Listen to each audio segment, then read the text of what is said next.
Dragon Table. I'm going to be doing a tutorial on Defenders of the Realm. And I'm doing this one basically because this is one of my favorite games. It's like Pandemic on fantasy steroids. So if you like Pandemic, but you also like a fantasy theme and a game that's a little bit more in-depth, it's a little longer, a little bit more complicated than just pushing cubes around, this is probably a good choice for you.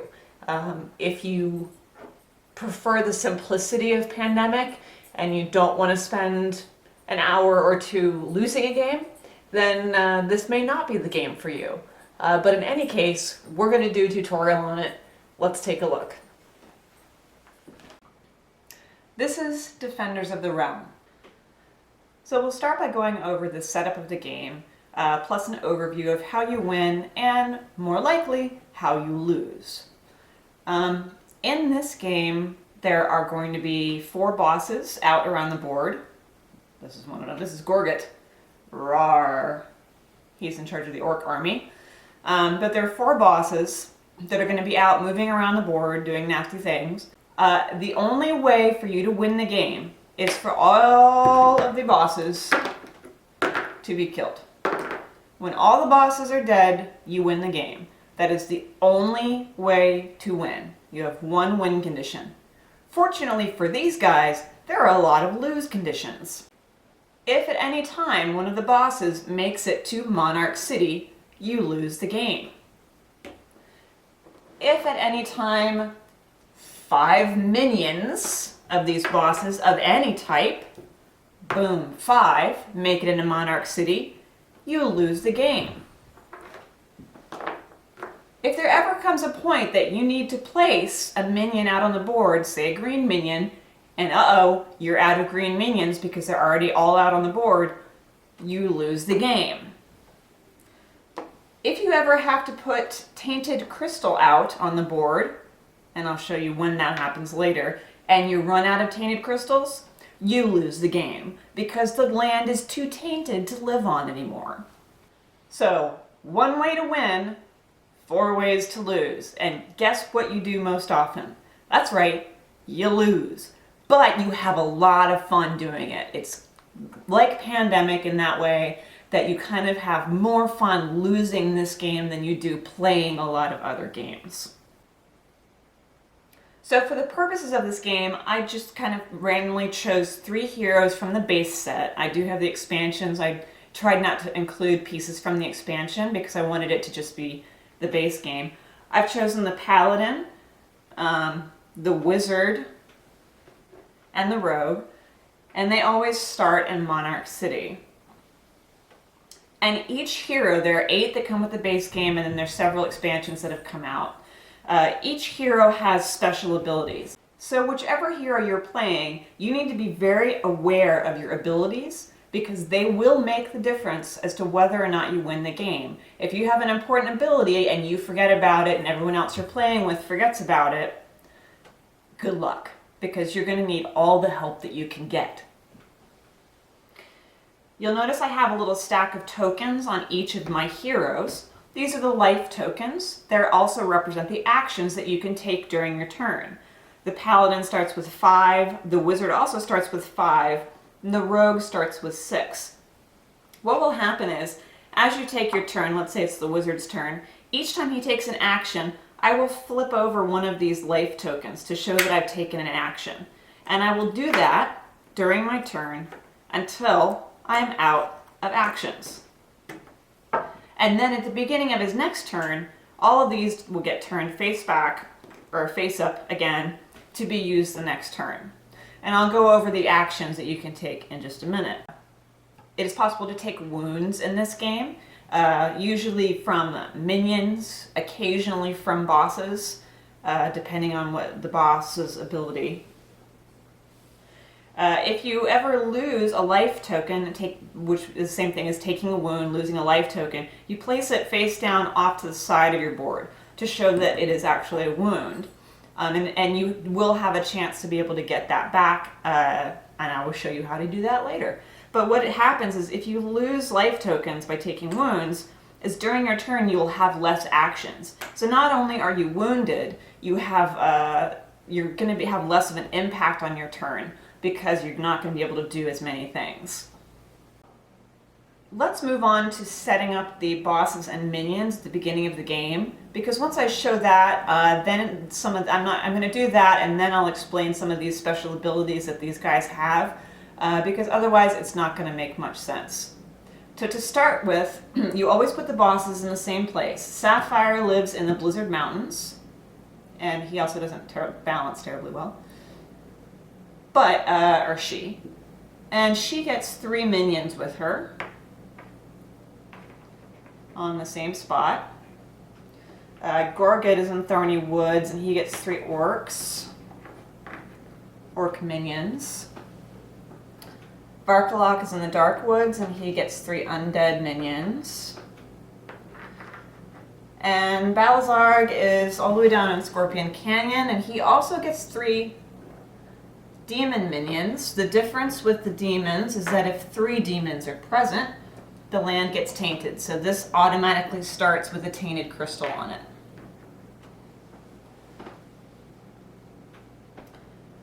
Now, in order to continue placing minions on the board, we're going to use the Darkness Spreads deck, but we're going to use it at the setup in a way that we don't use it the rest of the game. So, the way I'm going to use it now is only for setup. I'm going to draw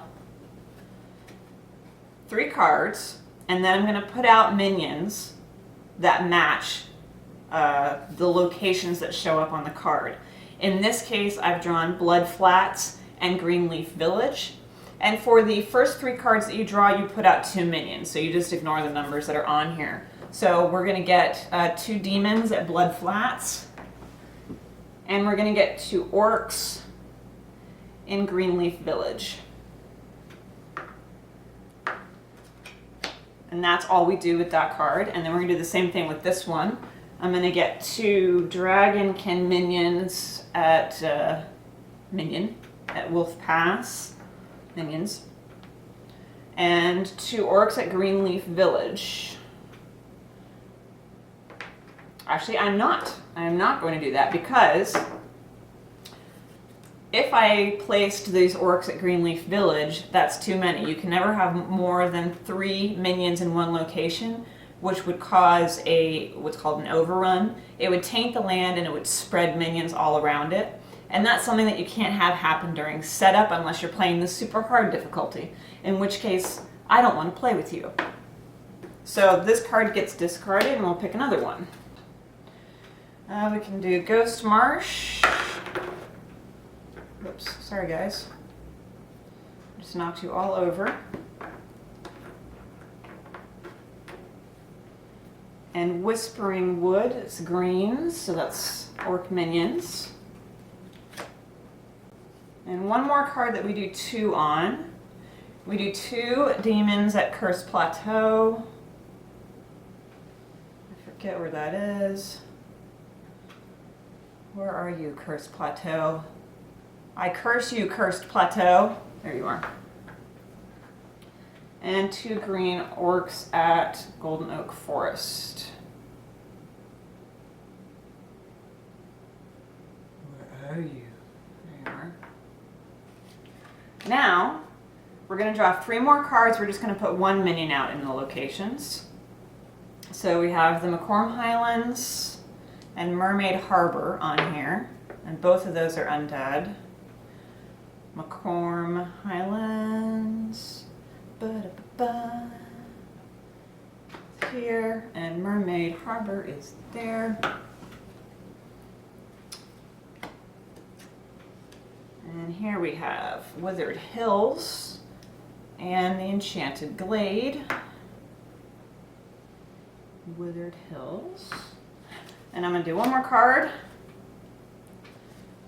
Let's see, can I do this one? Yes, I can. Withered Hills again, so that's 2 guys there. And a green guy goes on Father Oak Forest, which is right there next to Monarch City.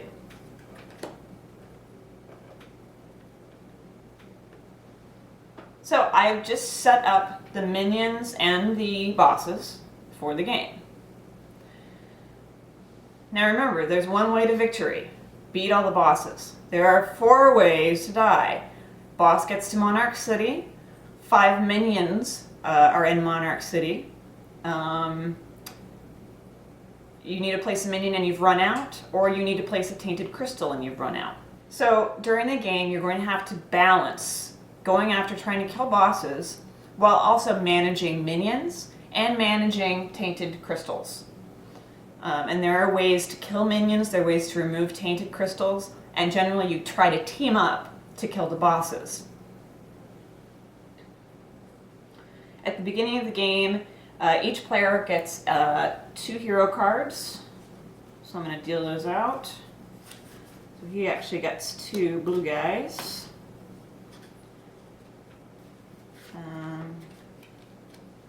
Wizard gets blue and a green. And if you're setting it up like, if you're doing like a solo game like I'm kind of doing here, just make sure you keep track of who's got what cards, because it does matter. So this is what the cards look like. At the top there is a indication of a special ability that you could use if you discard the card. For instance, if you have one of the horse cards and you discard it, you could move 2 spaces instead of 1 for 1 action. Normally you're limited to 1 move per action. So that's what that can do. There's also an eagle card that would let you move 4 spaces for 1 action instead of just 1. And this actually lets you port to either a location has a magic gate on it, and these are what magic gates look like, or you can port to the location on the card. In this case, this is Wolf Pass. You could port to there if you discard the card. Now, at the bottom, hopefully you can see, there are dice at the bottom and the name of a boss. There are also some special cards in the deck that give you other special abilities, and they might say all general and not have a color associated with them. But what you need to do is you have to collect these cards in order to fight the bosses. For instance, in this case, if this person had these 2 cards against Sapphire, they could roll 3 dice against Sapphire. And you need a lot more than that to kill the boss, but that's why you collect the cards of the same color, is to try and take out the boss. You can't trade cards between characters. So if somebody's got, several cards of one color and somebody else has another color of a matching color, then you guys have to try and meet up somewhere where the boss is to try and kill the boss together as a team. Either everybody wins or everybody loses. Although there can be a King's Champion at the end of the game if you win. Ha ha ha, if you kill all the bosses. Whoever's killed the most bosses and completed the most quests is the King's Champion. Guess what? That doesn't happen very often. But that's okay. It's still fun. Generally, your situation isn't so dire that you need to throw away a card to move 4 spaces at the cost of losing 2 dice against one of the generals. Now, once one of the generals has died, then those cards can more easily be thrown away to do different things. In order to place a magic portal someplace, you have to be at that location and you have to discard a card that matches that color. For instance, if he was in, I don't know, let's say he was in Rockbridge Pass and he wanted to make a magic portal, he would have to discard a card that was blue, and then he could place a magic portal there. And then for 1 action, you could move between magic portals. Just makes it easier to move around the board. And that would take an action to make the portal and an action to go through the portal. But especially at the beginning of the game, throwing away cards that have 2 dice on them, bad idea unless you really have no other options. Especially against Sapphire, because he's a real jerk. Actually, they're all jerks, to be perfectly honest with you. So everybody also gets a quest card, and that gives you a little something extra to do on your own that may provide you with some kind of special reward that will help you in defeating the generals. And they're all very different. Sometimes you have to go out and kill a certain number of, say, demons, or a certain number of minions, or one of each color. Sometimes you have to go to a certain location and spend an action to scout it. there are a variety of different types of quests that you can do. Sometimes you have to go to a location, spend an action, roll a die to see if you can get the local people to help you and something will happen. I'm not going to go over the specifics of the quests here because they're going to be different every game you play. Just be aware of what they are and look at the reward and see if the reward is worth the cost of the quest. Especially towards the end when things start getting really dire. You might want to say, you know what, I'm not going to worry about my quest anymore. I'm just going to try and save the world. So out on the side here, I have my the cards that represent the generals. And let's zoom in and take a close-up look at one of them to show you an example. And then hopefully you can extrapolate as to what the others are going to be like, because they're each slightly different. So over here I have 3 cards of interest, 2 of which are boss cards. This is Varkalok's card and this is Balazar's card. I'm going to point out Balazar's first. It says right on here that he takes a 4 to hit. That means when you roll dice, yay, a 5! You need to roll at least 4s in order to hit him at all. And he starts with 6 hit points. And he's got a little marker that will show this. If you roll a whole bunch of dice against him, which is the only way to defeat these bosses, then every time you get a hit, you move his little marker further down the track. Now, if you only do damage down into this part of the track where it's light colored, then at the end of the next player's turn, the one who, after the one that initiated the attack, at the end of that player's turn, he will heal 1.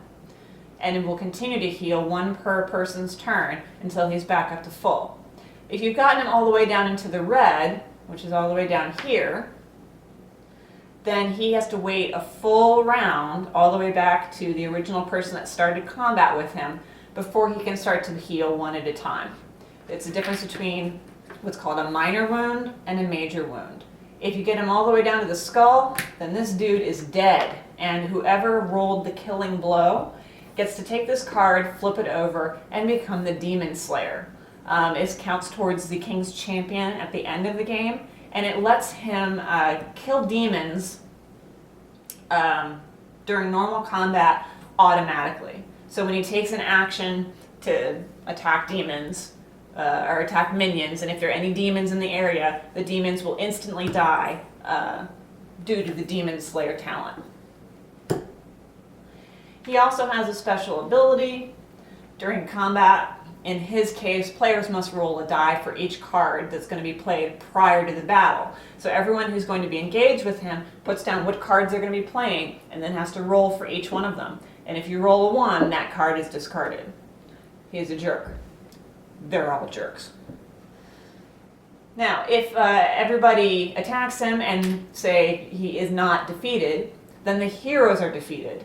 And they take a cost. For him, in this case, all the heroes involved would lose D3 life tokens, meaning you roll a die and 1 to 3 is 4 to 6 is the same as 1 to 3. I don't have a D3 on me right now, so you would just use a D6 and pretend it's 1 through 3, 1 through 3. And they would lose that many life tokens, and all their hero cards, they also get transported back to Monarch City, where they'll have a chance to heal and fight another day. And each of the bosses are unique. They have their own abilities that must be taken into consideration when entering fighting with them. Like, for instance, Varkalok, he only has minor wounds. He doesn't have major wounds. You have to kill him or he's going to start healing. You can't re-roll any cards with him. Sapphire looks easy because Sapphire only has 4 hit points. However, Sapphire heals immediately upon battle ending if not killed. So minor wounds, it doesn't even have an effect. You don't do 1 heal per turn. She will heal immediately back up to full if you don't kill her during battle. So, yay, really fun. And what happens when a general dies? You flip over the card, and whoever was the one who rolled the killing blow gets to take that card. And you progress the war status. At the beginning of the game, you're in early war status. And then you're in mid-war for the next two bosses. And then when you're going after the final boss, you're in late war. And this will affect how many minions are placed out on the board in between player turns. And I will show you that in just a little bit.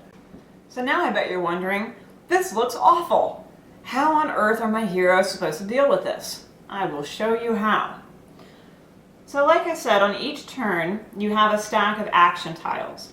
And you can take actions, a variety of different actions, during your turn.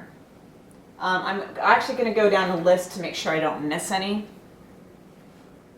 The first one is the most common, which is movement by foot.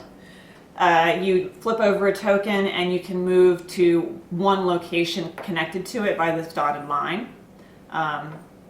This one guy, Paladin, that I happen to have chosen, actually has a horse, so he can move 2 spaces, 1, 2, for 1 action token instead of just 1. That's a special ability. If you have a horse card, like I pointed out before, you can discard it to move 2 spaces, but especially at the beginning of the game, you're generally not going to be doing that because you want to be saving these cards to fight bosses. Same thing with movement by eagle, which is another card that this character has. You can move by magic gate, which I explained earlier. If a magic gate has been placed out on the board, then you can move back and forth. You always start with 1 magic gate at Dancing Stone, and you have the opportunity to place magic gates out on the board as the game progresses. You can perform a special skill. A lot of the skills that these characters have requires an action in order to take it.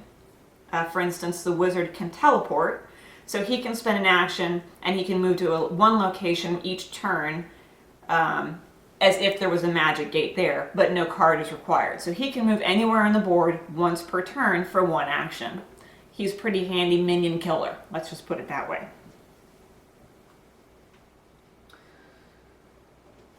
For another action, you could build a magic gate like I showed earlier. You have to discard a card that's the same color as the location that you're in, and then you can put down a magic gate there.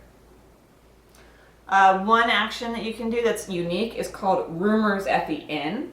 There are several inns on the board. There's Griffin Inn, Chimera Inn,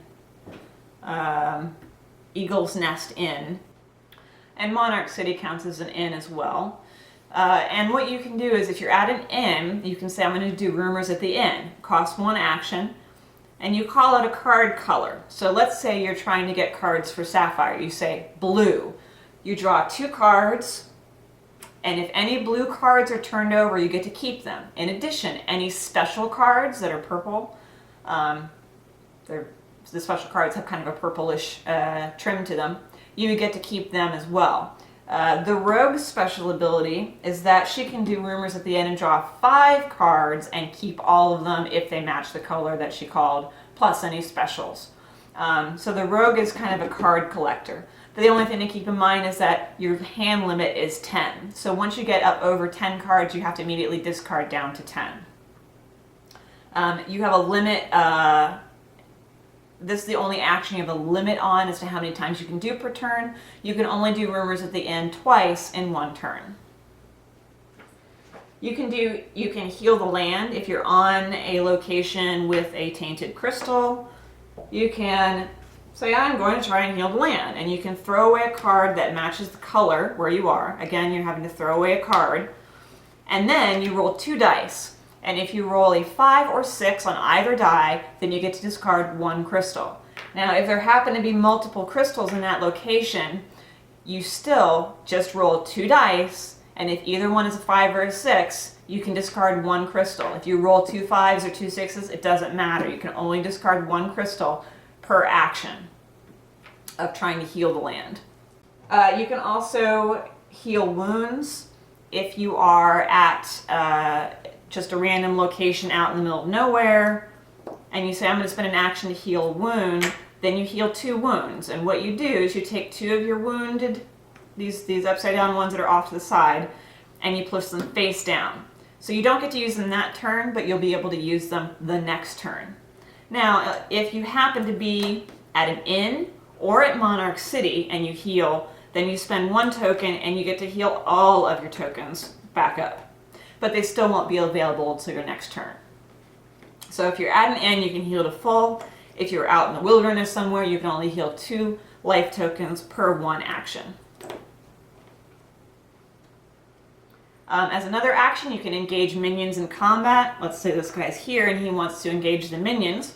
He would spend 1 action and he would roll 2 green dice. Now these guys are orc minions. They need to be, you need to roll a 3 or higher to hit with them. So you would roll 2 dice and he hits 1 of them. So 1 of them would get removed and die. The other one stays there. If you wanted to reattack it again, it would take another action and he would roll 1 die against the remaining minion that's there.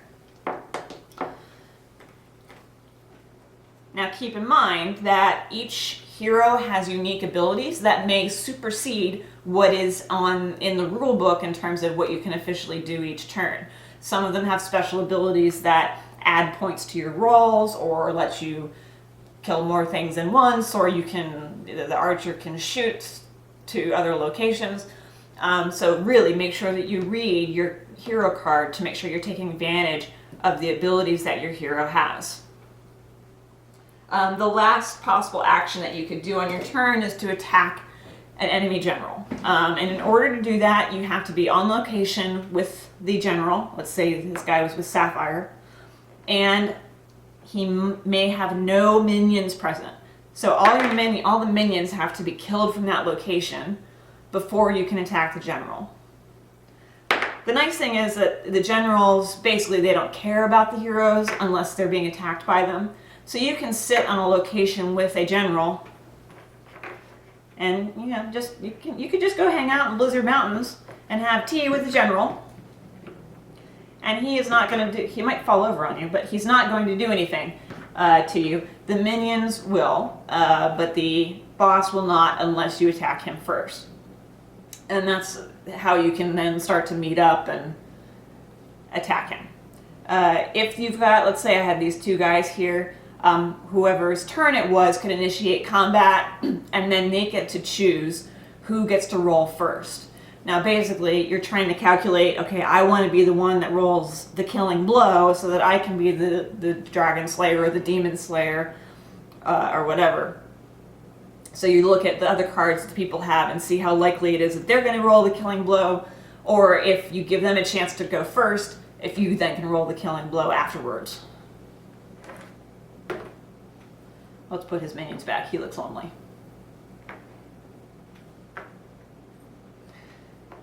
If you end your turn on a space that has minions on it, you will take damage. In this case, you would take 2 damage because there are 2 minions present. Now, in a special case scenario, if you're in a location with undead minions, say over here, you would take a wound not only for the number of minions present, but you would take an additional wound for being near undead, because undead have the fear ability. I'll point out the paladin, one of his special abilities is bravery. If he ends a turn in a location with undead minions, he does not suffer any penalties from fear, but he would suffer damage just from that minion. He would suffer 1 damage from that minion, but he would not suffer any damage from fear. One of the rogue's special abilities is that she does not suffer any damage when a location with enemy minions. So that's the nice thing about her, is that she can go in, stab, stab, stab. If there's any still alive, she just blends away and hides. She's very quiet. She's very quiet. She's very quiet. She's very sneaky. And they can't see her. But it all depends on which heroes you choose to play during the game. And like I say, there are 8 in the base game, and with the expansions you get a whole lot more. A lot of choices. Okay, so let's say the paladin's going to take his turn and he flips this guy over to move 2 spaces, and then he attacks those orcs, so he rolls 2 dice. He doesn't kill any of them. So he uses another action to attack them again. This time he kills both of them. Good job, paladin. And then he can move another 2 spaces. but he's only going to have one token left. Let's say he moves over to here. But he doesn't want to spend this token to move into one of these locations because there are minions present. And if he ends his turn, he'll take damage. So he can ignore one wound, but not more than one. So he'll just stay in that one spot. So that's the end of his turn. So at the end of each turn, it then goes into, like, the daytime is when the hero is taking his turn. Then it goes into nighttime, and that is when darkness spreads, okay? During early war, which is the beginning of the game before any of the bosses have been slain, you draw one Darkness Spreads card. Oh, this is my favorite one. All is quiet. No Dark Lords, minions spread, and no generals move. That's my favorite card. Let's pretend we didn't draw that. Let's draw another one. Let's not do that one. That one's kind of a special. Let's do a general kind of one. Okay. All right. So you draw a card, and at the top there are two locations with a certain number of minions next to them. This one has a one red guy in Serpent Swamp. So we'll put one red guy in Serpent Swamp, and there's one green guy in Golden Oak Forest. And where is Golden Oak Forest? Oh, it's over here. Okay, and then at the bottom, it denotes general movement. So this is Varkalok, and this is Seabird Port. Varkalok right now is next to Windy Pass. That's the only place that he could move to. Once he gets to Windy Pass, let's say he was at Windy Pass and Seabird Port comes up, then he would move to Seabird Port and he would get 3 minions, that's what it says on the card, 3 minions would get placed with him at that port. But that's not where he is. He's back here. The only place that he can move to is Windy Pass because they can only move one at a time. So that's the way general movement is controlled. But he has little arrows on his line where he moves to. Windy Pass, then Seabird Port, then Father Oak Forest, and then he would move into Monarch City and we would all die. So they don't have to move very far, but their movement is limited by what shows up on the card. Now, the reason I got all worried when I put 3 down here is because 3 is the limit on the number of minions that can be present in any one location at a time. Let's say the next turn goes and we have to put another minion of any number, let's just for ease, let's say it's a green one, into Golden Oak Forest. We can't. There are 3 here. The land would get tainted, and then what would happen is it would be overrun. And any adjacent locations connected by a dot would get a minion. In this case, this one would not because there are already 3 minions present. So unlike Pandemic, where you can just have continual outbreaks, just keep going and going and going, this stops. It can only have one overrun. You cannot have one overrun cause another overrun. So this would basically just be ignored. Let's just pretend that didn't happen, because I don't like that. At the end of the player turn, I forgot, you also draw hero cards. You draw 2 cards at the end of your turn. So he got 2 red die for Balazarg. Oh, he got 4. So he's got he's storing up some Balazarg kill cards. So what's gradually going to happen throughout the game is you're going to go out, your guys are going to go out, they're going to kill minions, bosses are going to move, they're going to get more minions out, minions are going to get placed around the board. I'm just tossing stuff out right now. It doesn't mean anything, I swear. Let's move him over there. Da, da, da, da, da, da. I'm an orc, I'm a bad guy. And you can really get into some hairy situations where you have lots of like 3s next to each other and it just looks bad. And you do have to remember that anytime you get 3 demons on one location, the land taints. With any other color, it takes the 4th minion would taint it. Oh, the rogue's sneaky. So let's say, I'm going to cheat and look through the deck. take some cards. So let's say the game has gone on for a little bit, and let's say, especially if the rogue has gone and done her duty at the roomers at the inn, maybe she has a bunch of cards. He started with one. So let's say we've got a situation like this where nobody's over their hand limit, everybody's under 10 cards, but we've got a bunch of green cards out. A total of, if you count them up, 1, 2, 3, 4, 5, 6, 7, 8, 9, 10, 11, 12, 13 possible dice to roll against Gorget. This one is a card against any general. So in theory, that one might be saved because you don't necessarily need that many dice to kill Gorget.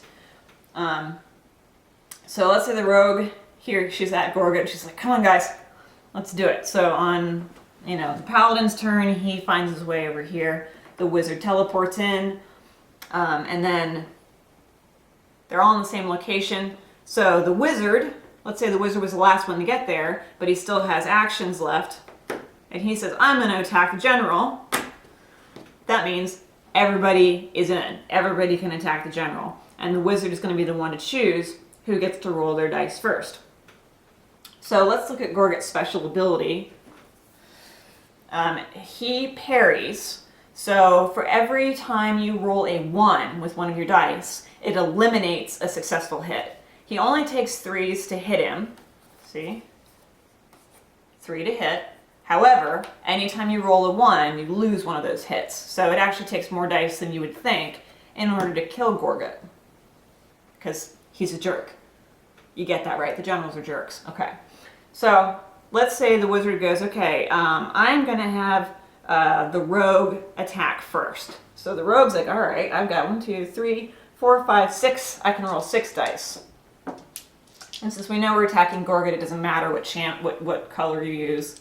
The colors are tended to denote when you have multiple minions in one location. Let's say you had that type of situation. You could roll 2 green dice and 1 black die, and then you would know which guy is getting hit. For this, doesn't matter. So let's say that the rogue rolls, and she needs 3s or higher and no 1s. Oh, okay, so she got 3 hits, or 4 hits, but one of those gets eliminated because Gorget parried. But it's still 3 hits, 1, 2, 3. That's pretty good. So now the wizard says, okay, Paladin, you take your best shot. And the Paladin can roll 3 dice.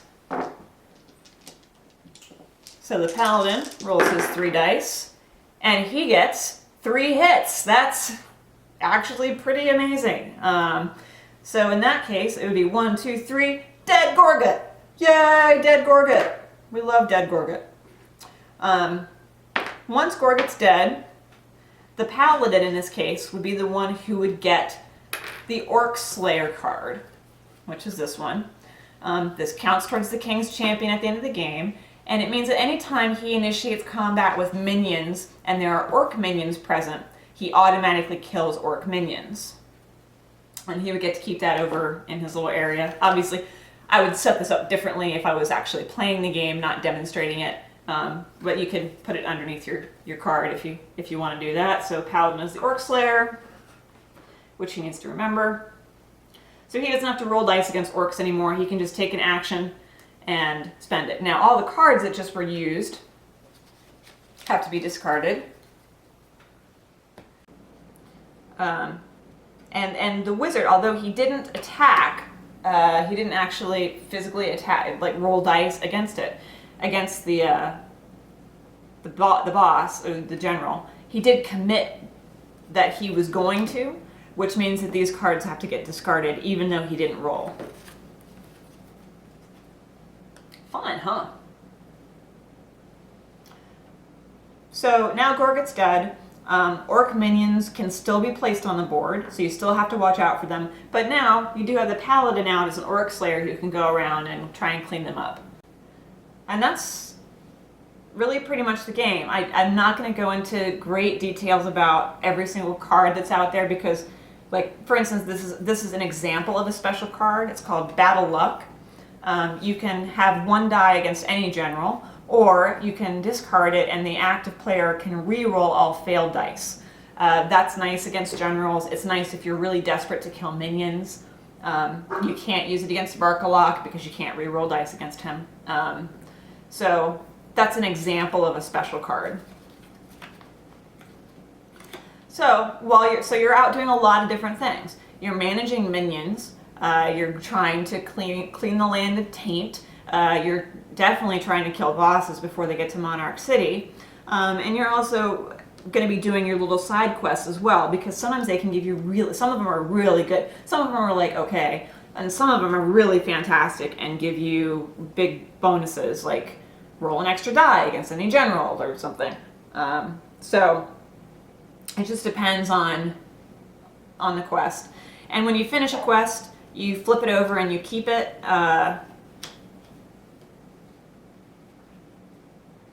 And then that would count towards the King's Champion at the end of the game. It's whoever kills the most bosses and completes the most quests. Those two numbers combined is the King's Champion.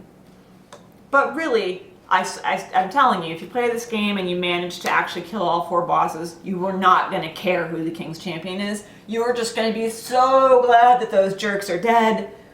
Oh, because they're so horrible. And their minions are just terrible. And the likelihood of you doing it is not good. So let's say we just killed Gorget and we moved from early war into mid-war.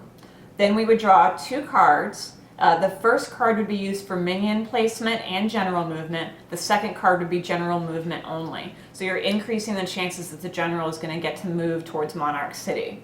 Once the 3rd boss is killed and you only have 1 left, you move into late war, and in that case you draw 3 cards. The first 2 you place minions and move generals. The 3rd card you just move the general. So you have a lot higher chance of having the general move, but you only have one general left out.